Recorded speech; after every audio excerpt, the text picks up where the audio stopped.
Good morning, everyone. My name is Dr. Saurabh Roy. Welcome you all in the third unit of microwave engineering. So in the last two units, we discussed about the rectangular waveguide, circular waveguide, as well as circular cavity resonator. Now in this lecture, we discuss about these things. Two things we will discuss: Klystron amplifier and two cavity Klystron amplifier. What are their working and how those things are working? Okay. So those are the key point of third unit. First is Klystron amplifier and then two cavity Klystron. Okay. So first the things is started from the conventional tubes. So we have already seen conventional device like a cathode ray tube and other things. But whenever we will see the things are applied for high frequency application, those device has some limitation that normal tubes we cannot use for microwave application. Because there are some disadvantage or there are some issues are coming whenever we are going for the high frequency application. So the issues are interelectrode capacitance, lead inductance effect, transit time effect, gain bandwidth limitation, effect of RF losses and effect due to radiation losses. So those are the problem comes under to the conventional tube. So that's why we are moving for microwave tubes to overcome those limitations. Okay. So how we will overcome those limitations, we will discuss one by one. So in the microwave tubes or Klystron tubes, it is a specially designed linear beam vacuum tube invented by 1937 by American electrical engineer by Russell and Sigurd Bedian. Okay. So in 1937, he developed one beam vacuum tube which are used for particularly high frequency application. So what are the things? Because efficient microwave tube usually operate on the theory of electron velocity modulation concept. Okay. So in microwave vacuum tube, so electron velocity modulation concept we are using. Okay. So whenever we will see the electron velocity modulation concept, because in a tube, when cathode ray tube, we have seen electron is generated, but here velocity of the electron is modulated. We are changing the velocity of the electron and we make it as a bunch type. We will see in the next slide how the velocity modulation is taking place, and we are signal is propagating through the point to the another point. Okay. So see, there are basically two basic configuration of Klystron tubes are there. One is reflex Klystron, another one is multi-cavity Klystron. So reflex Klystron tube, the name is here reflector is placing and the receivers and another thing, multi-cavity Klystrons, here cavity is used to make the bunching of the electron, buncher cavity as well as catcher cavity. So multi-cavity Klystrons, so as per our necessity, we can use multiple cavity resonator to modulate the beam with a high speed. Okay. So first we will see the cavity Klystron amplifier. So what is the necessity of Klystron amplifier or microwave tubes? So microwave tubes are used for generating the RF signal and also increases amplify the RF signal. Okay. So first we will see the two cavity Klystron amplifier. So two cavity Klystron amplifier. So here, so two cavity Klystron amplifier. Here first point is the cathode part. So cathode are used to generate the electron beam. Okay. So here we are using some voltage B0 is the DC voltage. So cathode, so are electron moving the electron. So here in name itself it's mentioned there two cavity is there. So here two cavity Klystrons are there. One is called buncher cavity, another one is called catcher cavity. Okay. So this one is buncher cavity, another one is catcher cavity. So that is the two cavity Klystrons is there. Okay. So if there are multiple cavity is there, then we can call it as a multi-cavity Klystron amplifier. Okay. So it is used for high frequency application to generate the microwave signal as well as amplify the signal. Okay. So now see the things is, so those are the electron beam. Those are the electron beam. Whenever it is passing through the buncher cavity, so there are electron will become a group. So buncher group, so bunched electron beam. We can call it as a bunched electron beam. Okay. So in between buncher cavity and catcher cavity, there is some space is there. That space is called drift space. So here RF signal is provided in the buncher cavity to make the electron beam to the bunched electron beam. Okay. So RF input is produced in this buncher cavity to make that bunched electron beam. Okay. So we will see how the velocity modulated happens and how the electron bunch mathematically also. Okay. Now coming to the catcher part. So here RF output is there. So collector is used positive to collect maximum electron, and in between, so that coupled we already studied in the last coupled things are going on, and then RF output we are taking from this catcher cavity. So this is the part. So here electron beam is produced, and that electron beam after passing through the buncher cavity, it is become bunched electron beam, and RF output we are taken from this part. Okay. So when and again those things are important. So before entering the things buncher, the time we are taken 0. After moving the electron from the buncher this part, then we will call that time is T1. Then entering the catcher, that T2, and after entering that T3, and that is the total overall time is taken in this particular axis. So that is the distance scale and that is the time scale. So here 0 distance, then D distance, then total L plus D. Before this length is we are considering L. So the length between buncher grid and catcher cavity, so that distance we are considering L. So this one L plus D, this one L plus 2D. Okay. So those things are comes under two cavity klystron amplifier. Okay. So first thing here, one cathode is there. So those things where DC voltage V0, so you are produce electron beam. After moving to the buncher cavity, the electron beam is coming to the bunched electron beam format. So here velocity modulated process is going on. We are changing the velocity of the electron, and after that bunched electron beam is passing through the catcher cavity, and RF output we are taking. Okay. So the distance between buncher grid and catcher cavity we are considering L. At T0 is the time for entering the buncher grid cavity. The electron entered the buncher cavity at T0 time. At T1 time it moves from the buncher cavity, and the distance between T0 and T1, the distance is T. Okay. So now,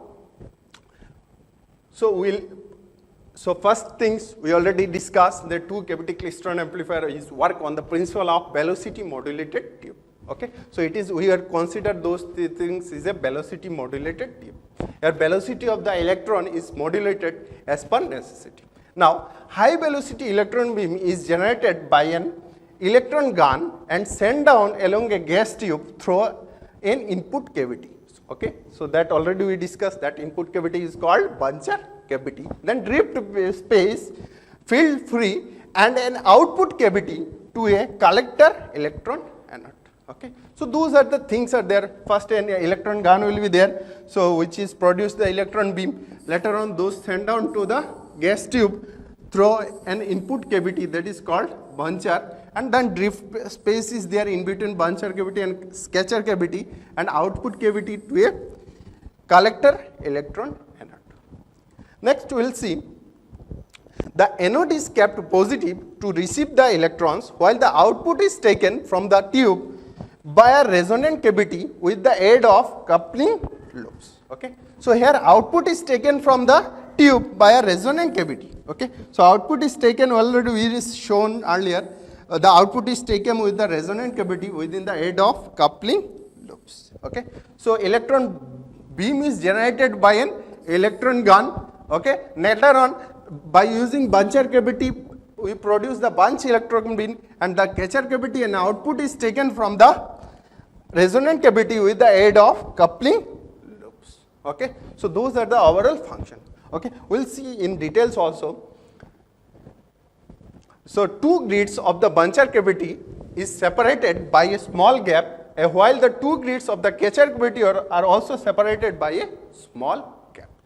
So here see that is the 3D configuration of the two cavity klystron amplifier. So this one is the cathode, which is generated electron beam. So those are the generated electron beam. by using the cathode. Those are the generated electron beam. So those are the gap between two, which is small gap. So that is the gap of buncher cavity, and this is the gap for catcher cavity. Okay. So here we can see the RF is places in this direction, and RF output we are taking from the catcher cavity by using the coupling configuration. So here grid one or this one produced the generated the electron beam. Whenever it passing through the buncher cavity, it is produced some like bunched electron beam. So here in between this buncher cavity and catcher cavity, that is called drift space is there. So here output is taken from the, so RF output is taken from the catcher cavity, and that by using coupling phenomena. Okay. So RF input is there given, and RF output we are taken. So RF input is produce the electron, or velocity modulation process is taken by using RF input, and we are taking the output from the this catcher cavity. So if you are using multiple cavity in between buncher and catcher, then it is, so instead of 2 we are using 3 or 4, so then that is called multi-cavity klystron amplifier. So here you can see this is one of the things of multi-cavity klystron amplifier. Here 2 or 3 cavities we are using at a time. Okay. So this is the one practical photograph of multi-cavity klystron amplifier. Okay. So now we will see velocity modulation process will occur in the buncher cavity. So this is the buncher cavity we already mentioned on here. Here RF input is produced, and due to that RF input we are considering this T0 and T1 time. So the electron beam is enter at T0 time, and T1 time it remove from the buncher grid. Okay. So after removing, it produce bunched electron. Okay. So those are the things. So the velocity modulation process is occurs due to that buncher cavity. So when electrons are fast accelerated by a high voltage DC voltage, before entering the buncher grid, their velocity is uniform. So see, the electron is produced by fast accelerated high voltage DC voltage, that is V0, and before entering the buncher grid, the velocity of the electron is uniform. Okay. So we can say that the velocity of the electron is uniform before entering the buncher grid. So high voltage DC voltage electron is generated, and velocity is uniform when entering the buncher grid. So here all the velocity is, so B0 we can consider the velocity of the electron before entering the buncher grid. Okay. So we are considering B0 equal to root over 2e V0 by m. So how it is come? If we will consider the velocity of the electron is V0, so we know the kinetic energy. So kinetic energy equal to half mv square. So half m V0 square equal to this kinetic energy. So it is achieved by using that potential energy. So the energy is electron charge and then that DC voltage. So this energy or this velocity is generated is the reason for this particular. So we can say that at the cathode, so the cathode when the electron is, the voltage is 0. After that the electron is start moving from this point to this point with a uniform velocity due to the reason of that particular DC voltage. Okay. So if we will solve this, then B0 we can get E B0 2E B0 divided by m, or B0 equal to 2E B0 by m. Okay. So that is the velocity of the electron. We can consider velocity of the electron equal to root of 2E charge of electron, B0 is this DC voltage, and m is the mass of the electron. Okay. So velocity of the electron is constant. So now the part of the buncher cavity will come. Here RF signal we are introducing. So due to the RF signal introducing, overall voltage will be changes. Okay. So overall voltage will be changes will be very small, but due to their changes the electron will be affected. Now we will see, whenever we will place the velocity, now a microwave signal is applied to the input terminal. So the gap voltage between the buncher grid appears as Bs equal to B1 sin omega t. So that is the gap voltage which is appears in the buncher grid. So equal to Bs equal to B1 sin omega t. So that is the RF input we are given. Okay. So that is the representation of Bs in B1 sin omega t. So before entering, we are considering the voltage is T0, that voltage is 0. At T1 time, the voltage is increases of that Bs voltage is increases from this part. Okay. So that is the voltage increase of Bs.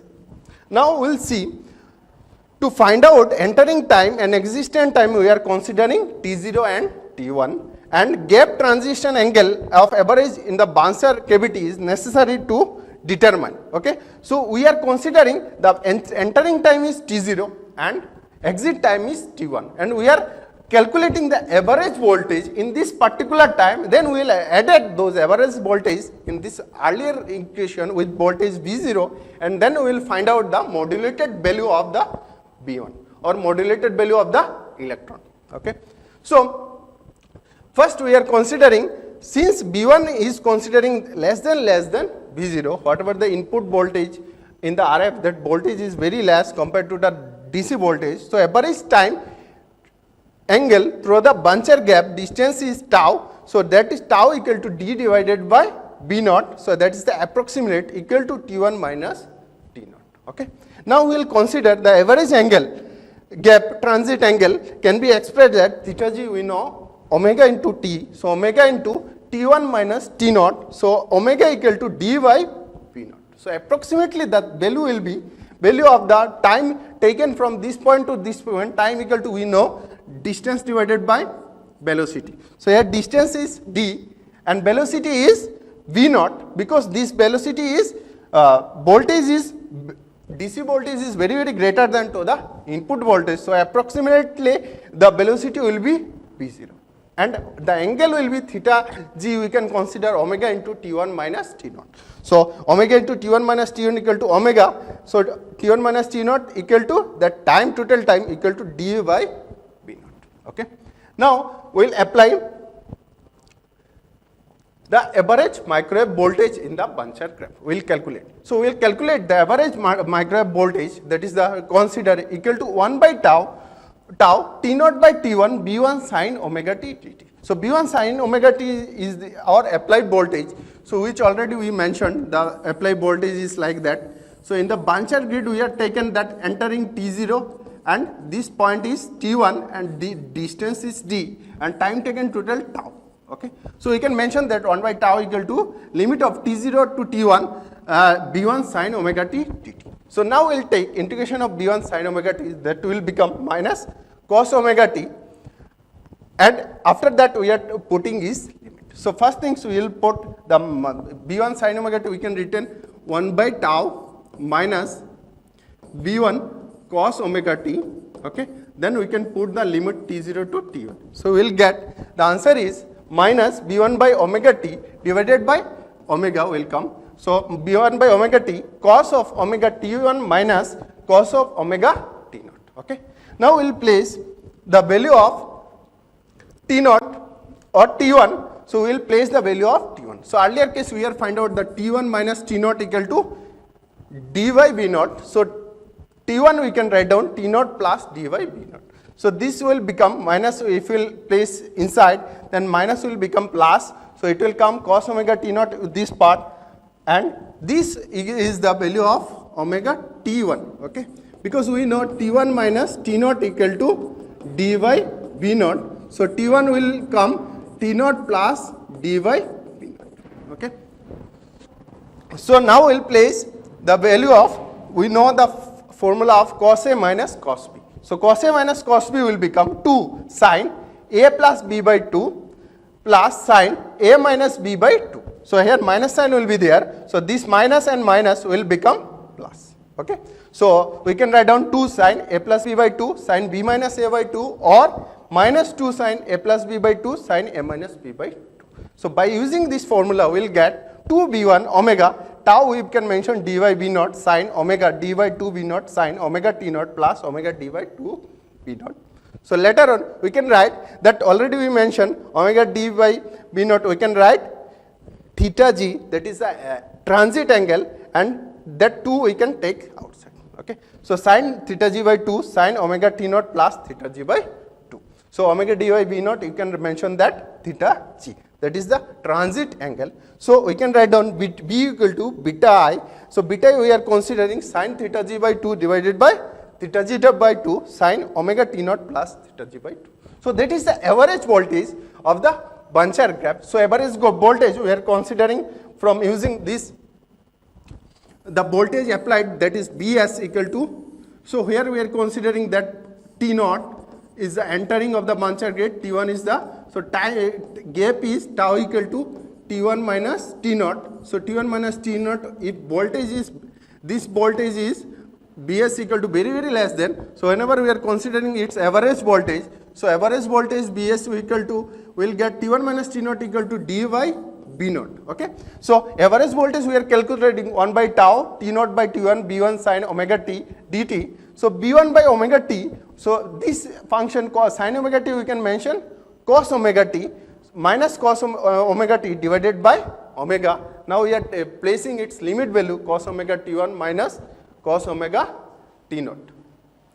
Okay. So after that we are placing value b1 beta 1 sin omega t naught plus theta g by 2. Now we will see the velocity of bt1. So we will place the value of this part, that is the b1 beta I sin omega t naught plus theta g by 2, that already we calculated, that the average voltage we are calculated. So these things we will add it. Okay. So earlier case we find out the velocity value is half mb square equal to e b naught. Okay. Now b we already calculated 2e b naught divided by m. Okay. So that is the DC voltage. Now in this DC voltage we will add this part. Okay. That is the average voltage applied to the electrode. So after placing these things, so we will get 2e by b naught, we are considering 2e by m into b naught. B naught is, we are taking it outside, so we will get beta I v1 divided by b naught sin omega t naught plus theta g by 2. So later on we are considering this part, we can consider into two parts. First part we can write down 2e b naught by m, that we can mention, we know the value of b0, and this one we have taken the 1 plus beta I bi divided by b naught sin omega t naught plus theta g by 2. Okay. So by using binomial expression we can write 1 plus beta I by b1 divided by 2 b naught sin omega t naught plus theta g by 2. So here we are mentioning, by using binomial expression we can beta I bi divided by 2 b0, so that is the function 1 plus. So we can mention beta 0 b0 into 1 plus bi divided by b1 2 b0 sin omega t naught plus theta g by 2. So from this equation we can mention, if you will place instead of t naught we are place, if you write using in terms of t1 also, then the equation will become b0 1 plus beta I b1 divided by 2 b0 sin omega t1 minus theta g by 2. So that is the velocity modulated after entering the, after crossing the buncher gate. So before crossing the buncher gate the velocity is b0, but after entering the buncher gate the velocity is changes. So the new velocity will become bt1 equal to b0 1 plus beta I vi divided by 2 v0 sin omega t1 minus theta g by 2. Okay.